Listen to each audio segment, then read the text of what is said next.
अस्सलाम वालेकुम नाजरीन, आज का मौदू इमाम हुसैन अलैहिस्सलाम और उल्लू का दर्दनाक वाक़या। जब इमाम हुसैन अलैहिस्सलाम को मैदानी करबला में शहीद किया गया तो उस दिन सिर्फ ज़मीन व आसमान ही नहीं, हर जी रूह ने यह सदमा महसूस किया। रिवायत में आया है कि जिस दिन नवासा रसूल का खूनी मजलूम बहाया गया, उस दिन आसमान पर सूरज को ग्रहण लग गया, ज़मीन कांप उठी और हवाएं चीखने लगीं। इसी दिलखराश मंज़र को एक उल्लू ने अपनी आँखों से देखा। ये उल्लू करबला के आसपास बागों में रहता था। शहादत से पहले ये खुशी खुशी दरख्तों पर बैठता, अपनी आवाज़ से सन्नाटा तोड़ता और अपनी ग़ज़ा तलाश करता। लेकिन जिस दिन इमामी मज़लूम हुसैन अलैहिस्सलाम को बेदर्दी से शहीद किया गया, इस उल्लू की तकदीर भी बदल गई। कहा जाता है कि उस शामी गरीबा में जब अहल बीत के खैमे जलाए जा रहे थे, जब छोटे छोटे बच्चे खौफ और प्यास से बलक रहे थे, उसी लम्हे उस उल्लू ने फ़ज़ा में व आह व बका सुनी जो किसी इंसान का कलेजा चीर दे। उसकी आँखों ने वह मंज़र देखा कि नबी करीम सल्लल्लाहु अलैहि वसल्लम के नवासे का सिर मुबारक नेज़े पर उठाया गया। इस जुल्म को देखकर ये परंदा लर्ज़ गया। फिर उसने अपने दिल में अहद किया कि वो कभी खुशी की ज़िंदगी न गुजारेगा। जब रात छा जाती तो वह उसी मैदानी करबला में आकर बैठ जाता जहाँ इमाम हुसैन के खैमे थे। पूरी रात नूहा करता, बेन करता और अपनी दिखी आवाज़ से उस गम की गवाही देता जो क़यामत तक न मिटने वाला है।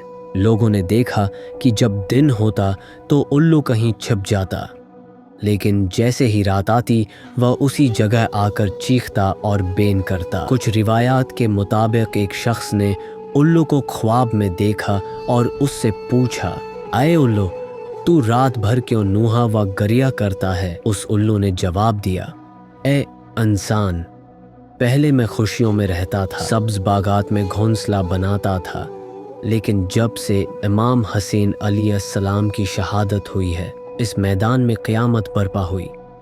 मैंने उनके जिस्म अतहर को करबला की तपती ज़मीन पर बेगौर कफन तड़पते देखा। अब उस गम से मेरा दिल जला हुआ है। उसके बाद से मैंने खुशी की हर चीज़ तर्क कर दी और उस मकाम को अपना ठिकाना बना लिया। रात भर नूहा करता हूँ ताकि इमाम हुसैन के गम को याद कर सकूँ। एक और रिवायत में आया है कि इमाम ज़ैन अल आबिदीन अलैहिस्सलाम ने फरमाया, जब मेरे वालिद हुसैन को शहीद किया गया तो ज़मीन और आसमान पर सोगतारी हो गया। उल्लू ने भी इस गम में अपना बसीरा वीरानों में कर लिया और हर रात गरिया करता रहा। रिवायत है कि एक राहगीर ने उस उल्लू को रात भर रोते देखा। हैरान होकर पूछा, ए उल्लू, तुम्हें किस बात का दुख है? तुम रात भर क्यों रोते हो?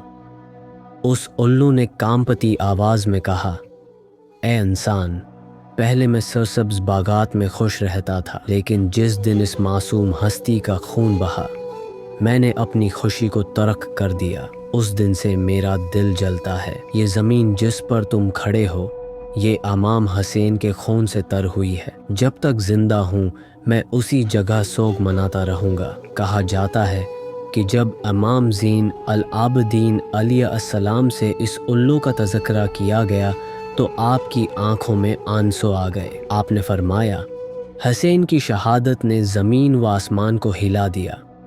इंसान तो इंसान, परंदे और चरंदे भी उस गम में शामिल हो गए। जब करबला की रातों में सन्नाटा छा जाता, इस उल्लू की दुखी सदा गूंजती थी। जो भी सुनता उसके दिल में इमाम हुसैन के गम की चंगारी भड़क उठती। लोगों का कहना था कि कायनात का हर जी रूह उस मजलूम इमाम पर सोगवार हुआ। ये वाक़या हमें ये सबक देता है कि इमाम हुसैन अलैहिस्सलाम की अज़मत और उनकी कुर्बानी का दर्द सिर्फ़ इंसानों तक महदूद नहीं रहा। जानवरों ने भी अपनी फ़ितरत तर्क करके उनके गम को अपनाया। उनकी मज़लूमियत इतनी शदीद थी कि कुदरत का निज़ाम भी रो पड़ा। आज भी जब ज़ायरीन करबला जाते हैं, कहते हैं कि वहाँ एक अजीब सी वहशत, उदासी और गैर मामूली सन्नाटा है, जैसे हुआ भी इमाम मज़लूम का मातम कर रही हो। इस वाक़ये को सुनने वाले लोग रो पड़ते थे اور اس الو کے غم میں اللہ کی قدرت پر حیران ہوتے تھے کہ کیسے پرندے کو بھی امام مظلوم کی شہادت کا درد محسوس ہوا۔ اس واقعے سے یہ سبق ملتا ہے کہ امام حسین کی قربانی صرف انسانوں ہی نہیں بلکہ ہر ذی روح پر اثر انداز ہوئی۔ ان کی عظمت و حقانیت کا اثر پوری کائنات پر چھا گیا۔ آج بھی کربلا کی سرزمین پر جانے والے محسوس کرتے ہیں کہ وہاں عجیب سی وحشت اور غم کی کیفیت طاری رہتی ہے۔